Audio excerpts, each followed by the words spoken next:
This chapter is called Hellboy. Hello. I'm writing in regards to my 8-year-old grandson.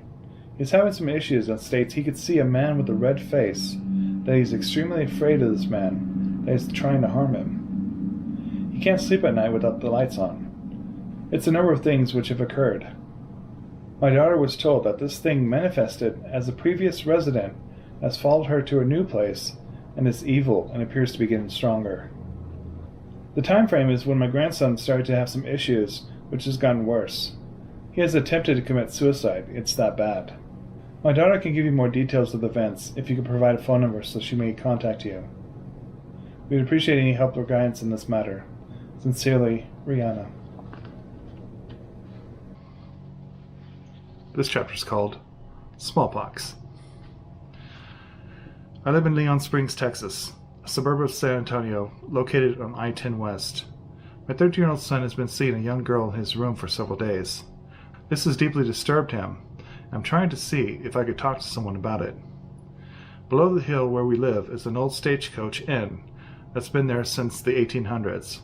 I talked to the man that's lived there in the area all his life, and he told me that the girl my son is seeing is a 12-year-old girl that died of smallpox in the 1800s.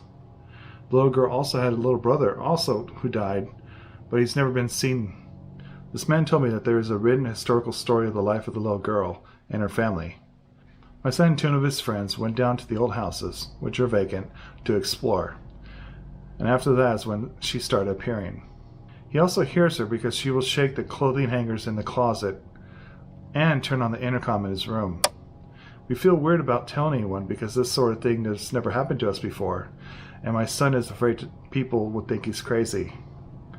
My son is very level-headed, and thought at first he dreamed her, but when he kept coming back, he knew it wasn't dreaming.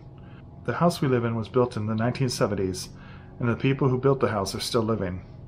This house has been a rental property for years and is owned by a famous singer who lives around here, and bought this years ago for investment purposes. I assure you I would not be trying to contact you if I thought my son was imagining this whole thing. I have a BS in biology and consider myself level-headed, and things like this have a reasonable explanation until now. I have no idea if you could help out, but we're hoping we could find someone to talk to about this. I appreciate anything that can be done at this point. Thank you, Diana.